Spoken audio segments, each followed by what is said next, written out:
इस प्रकार कठोरतापूर्वक पौंड्रक की निंदा करने के पश्चात उन्होंने एक वाण मारकर उसके रथ को छिन्न-भिन्न कर दिया। जिस प्रकार इंद्र अपने वज्र के आघात से पर्वतों के शिखर काट देता है, उसी भांति श्री कृष्ण ने अपने चक्र की सहायता से पौंड्रक का शीश उसके शरीर से अलग कर दिया। उन्होंने अपने वाणों से काशीराज का भी वध कर दिया। भगवान श्री कृष्ण ने काशीराज के सिर को विशेष रूप से काशी नगरी में ही फेंकने का प्रबंध किया, जिससे उसके संबंधी तथा मित्र उस सिर को देख सके। श्री कृष्ण ने उस सिर को उसी भांति काशी नगरी में फेंक दिया, जैसे झंझावात एक कमल पत्र को इधर उधर उड़ा ले जाता है। भगवान श्री कृष्ण ने रण क्षेत्र में पौंड्रक तथा उसके मित्र काशीराज का उद्धार किया और उसके पश्चात वे अपनी राजधानी द्वारका लौट गए। जब भगवान श्री कृष्ण नगरी वापस लौटे, तब स्वर्गलोक के समस्त सिद्ध उनका यशगान कर रहे थे। जहाँ तक पौंड्रक का संबंध था, वह मिथ्या ही भगवान वासुदेव की भांति वेश धारण करके किसी न किसी भांति सदैव उनका चिंतन करता रहता था। अतएव पौंड्रक को 5 प्रकार की मुक्तियों में से सारूप्य मुक्ति का लाभ हुआ। उसे वैकुंठ लोक में स्थान मिला, जहाँ चारों हाथों में चारों चिन्हों को धारण किए हुए श्री विष्णु के समान शारीरिक आकृति वाले भक्त निवास करते हैं। वास्तव में पौंड्रक का ध्यान विष्णु रूप पर केंद्रित था, किंतु वह स्वयं को ही भगवान विष्णु समझता था, जो वस्तुतः अपराध था। किंतु तो भी श्री कृष्ण ने उसका वध किया, अतएव उसका वह अपराध भी शांत हो गया था। इस प्रकार उसे सारूप्य मुक्ति प्राप्त हुई और उसे भगवान के समान रूप प्राप्त हुआ। जब काशीराज का शीश नगर द्वार के अंदर गिरा, तो लोग वहां एकत्र हो गए और वह अद्भुत वस्तु देखकर चकित हो गए। जब उन्होंने देखा कि उस पर कुंडल भी थे, तब वे समझ गए कि वह वस्तु किसी का सिर था। वे अनुमान लगाने लगे कि वह किसका सिर हो सकता था। कुछ लोगों ने सोचा कि वह श्री कृष्ण का सिर था, क्योंकि श्री कृष्ण काशीराज के शत्रु थे और उन्होंने सोचा कि श्री कृष्ण का सिर नगर में इसलिए फेंका गया होगा जिससे कि लोग शत्रु के वध पर प्रसन्न हो सके। किंतु अंत में यह ज्ञात हुआ कि वह सिर श्री कृष्ण का नहीं, अपितु स्वयं काशीराज का ही था। जब इस तथ्य की पुष्टि हो गई, तब काशीराज की रानियां तत्काल वहां आ गई और अपने पति की मृत्यु पर शोक करने लगी। वे क्रंदन करने लगी, हे स्वामी, आपकी मृत्यु से हम शव की भांति हो गई हैं। काशीराज का एक पुत्र था जिसका नाम सुदक्षिण था। शास्त्रों तक मृतक संस्कारों का पालन करने के उपरांत उसने प्रण लिया कि चूंकि कृष्ण उसके पिता का शत्रु है, अतएव वह कृष्ण का वध करेगा और इस प्रकार पितृऋण से उऋण होगा। अतएव अपनी सहायता करने के लिए उपयुक्त एक विद्वान पुरोहित के साथ वह महादेव शिवजी की उपासना करने लगा। काशी राज्य के स्वामी विश्वनाथ भगवान शिव हैं। भगवान विश्वनाथ का मंदिर अभी भी काशी में है और प्रतिदिन हजारों तीर्थयात्री अभी भी मंदिर में एकत्र होते हैं।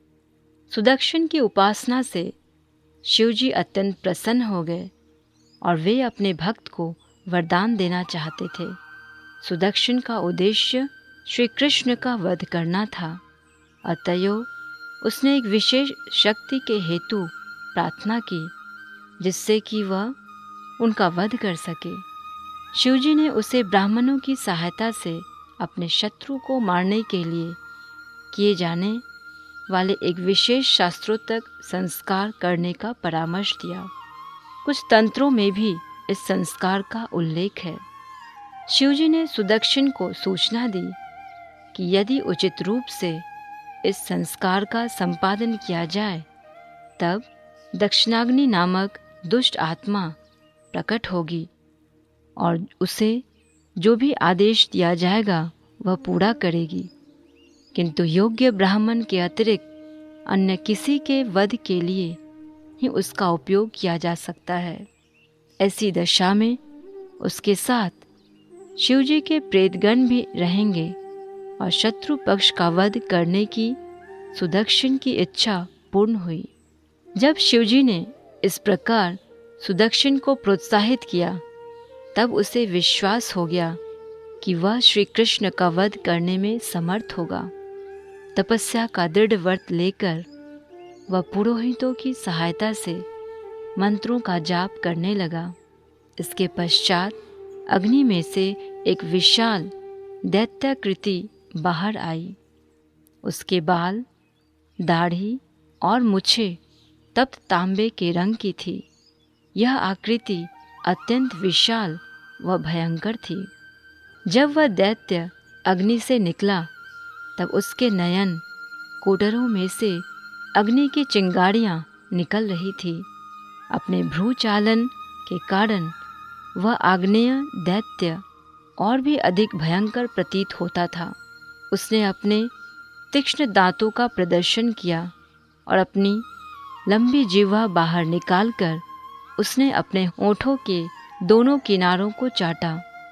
वह नग्न था तथा उसके पास अग्नि की भांति प्रज्वलित एक त्रिशूल था। यज्ञ की अग्नि में से प्रकट होने के पश्चात वह अपने हाथ में त्रिशूल को घुमाते हुए खड़ा हो गया। सुदक्षिण द्वारा उत्तेजित किए जाने पर अपने सैकड़ों प्रेत साथियों सहित वह दैत्य राजधानी द्वारका की ओर बढ़ने लगा।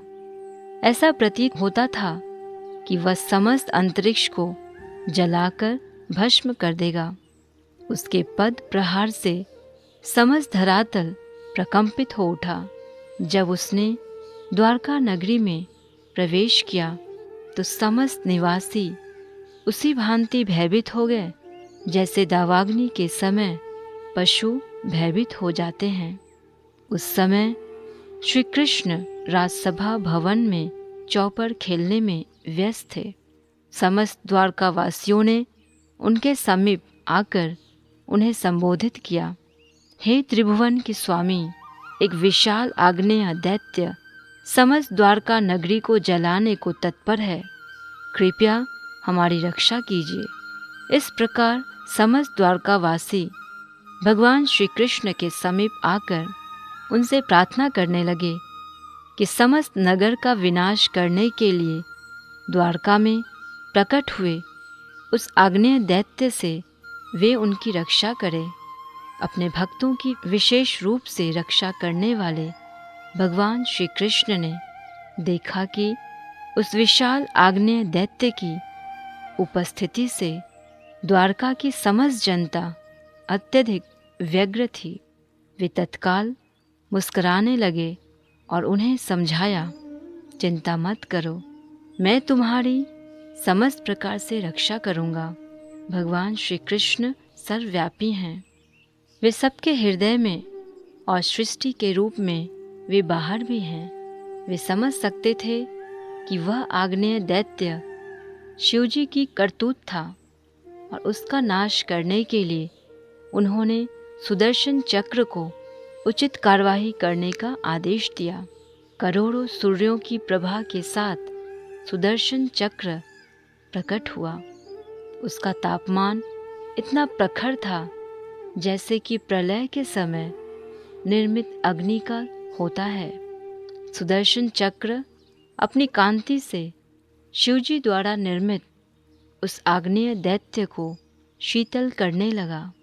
इस भांति भगवान श्री कृष्ण के सुदर्शन चक्र ने उस आग्नेय दैत्य को रोक दिया और द्वारका नगरी के विनाश के अपने प्रयास में विफल होकर वह वापस लौट गया। द्वारका में आग लगाने में असमर्थ होकर वह काशीराज की राजधानी वाराणसी लौट गया। उसकी वापसी के परिणाम स्वरूप मंत्रों के आदेश में सहायक सभी पुरोहित अपने स्वामी सुदक्षिण सहित उस आग्नेय दैत्य की जाज्वल्यमान कांति से जलकर भस्म हो गए।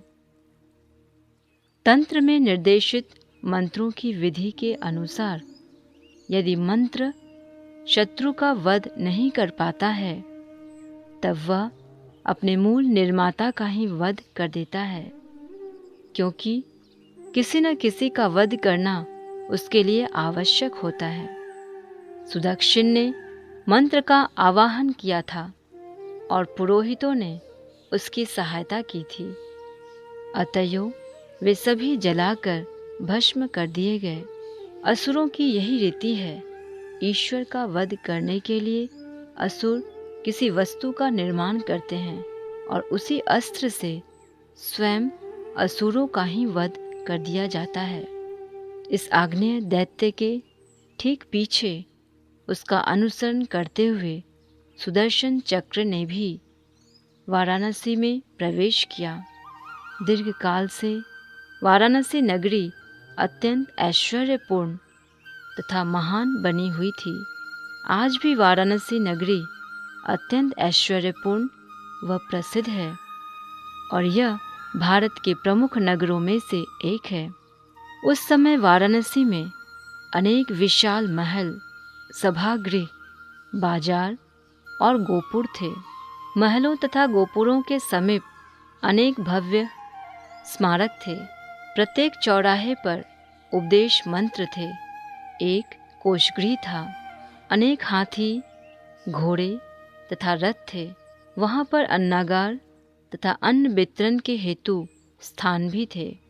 दीर्घ काल से वाराणसी नगरी इन समस्त भौतिक ऐश्वर्य से परिपूर्ण रही थी, किंतु काशीराज तथा उसके पुत्र के श्री कृष्ण विरोधी होने के कारण विष्णु चक्र सुदर्शन ने इन समस्त प्रमुख स्थानों को जलाकर समस्त नगर का विनाश कर दिया।